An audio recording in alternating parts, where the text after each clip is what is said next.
ગુજરાત માધ્યમિક અને ઉચ્ચતર માધ્યમિક શિક્ષણ બોર્ડ ગાંધીનગરની રચના ગુજરાત માધ્યમિક અને ઉચ્ચતર માધ્યમિક શિક્ષણ અધિનિયમ 1972ની કલમ 3 હેઠળ કરવામાં આવેલ હતી। આ અધિનિયમની જોગવાઈઓના અસરકારક અમલીકરણ માટે કલમ 53 હેઠળ ગુજરાત માધ્યમિક શિક્ષણ વિનિમયો 1974 ઘડવામાં આવેલા હતા। જો કે તેમાં જરૂર જણાય વખતો વખત સુધારા પણ કરવામાં આવેલા હતા। તેમ છતાં ઘણી બધી જોગવાઈઓની સ્પષ્ટતા ન હોવાના કારણે નામદાર હાઈકોર્ટે તેમજ ટ્રિબ્યુનલમાં સરકાર પક્ષે બચાવની યોગ્ય કાર્યવાહી ન થઈ શકી તેમજ બિનજરૂરી ગૂંચવણો ઊભી થઈ હતી। આ ગૂંચવણના કારણે કેસનો સમયસર નિકાલ થઈ શકતો ન હતો અને સરકાર પક્ષે નાણાકીય ભારણ વધતું જતું હતું, જેથી ગુજરાત માધ્યમિક અને ઉચ્ચતર માધ્યમિક શિક્ષણ વિનિમયોમાં સુધારા કરવા માટે સમિતિની રચના કરવાની જરૂર જણાઈ। તેથી ગુજરાત માધ્યમિક અને ઉચ્ચતર માધ્યમિક શિક્ષણ વિનિમયો 1974માં સુધારો કરવા માટે અધ્યક્ષ ગુજરાત માધ્યમિક અને ઉચ્ચતર માધ્યમિક શિક્ષણ બોર્ડના અધ્યક્ષ સ્થાને સમિતિના સભ્યોની નિમણૂક કરવામાં આવી છે।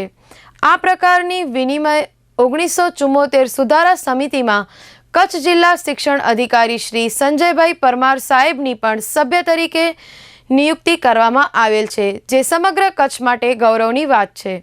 તો એ બદલ અખિલ ભારતીય રાષ્ટ્રીય શૈક્ષિક મહાસંઘ કચ્છ ગ્રાન્ટેડ તેમજ સરકારી માધ્યમિક ઉચ્ચતર સંવર્ગ દ્વારા તેમને અભિનંદન પાઠવી સાલ તેમજ રાષ્ટ્રવાદી કેલેન્ડર વડે તેમનું સન્માન કરવામાં આવેલું હતું।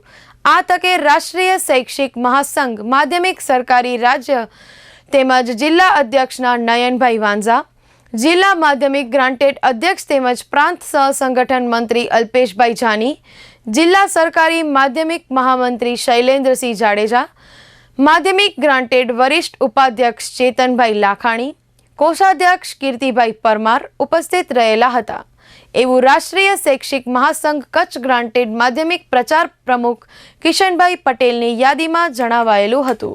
અલ્પેશ જાની, અધ્યક્ષ રાષ્ટ્રીય શૈક્ષિક મહાસંઘ કચ્છ ગ્રાન્ટેડ માધ્યમિક તેમજ ઉચ્ચતર માધ્યમિક, ગુજરાત રાજ્ય માધ્યમિક તેમજ ઉચ્ચતર માધ્યમિક શિક્ષણ બોર્ડ દ્વારા વિનિયમ 1974ના વખતો વખતના થતા સુધારાના અનુસંધાને હાલમાં જે એક સુધારણા સમિતિની રચના કરવામાં આવેલી છે, તેમાં કચ્છ જિલ્લાના રાહબર, શિક્ષણ જગતના સુકાની તેમજ માર્ગદર્શક એવા માનનીય જિલ્લા શિક્ષણ અધિકારી શ્રી સંજયભાઈ પરમાર સાહેબની એમાં સભ્ય તરીકે નિયુક્તિ કરવામાં આવેલી છે। તો તેમને હું સમગ્ર કચ્છના શિક્ષણ જગત વતીથી તેમજ અખિલ ભારતીય રાષ્ટ્રીય શૈક્ષિક મહાસંઘ કચ્છના તમામ સંવર્ગો વતીથી ખૂબ ખૂબ અભિનંદન, શુભકામનાઓ પાઠવું છું।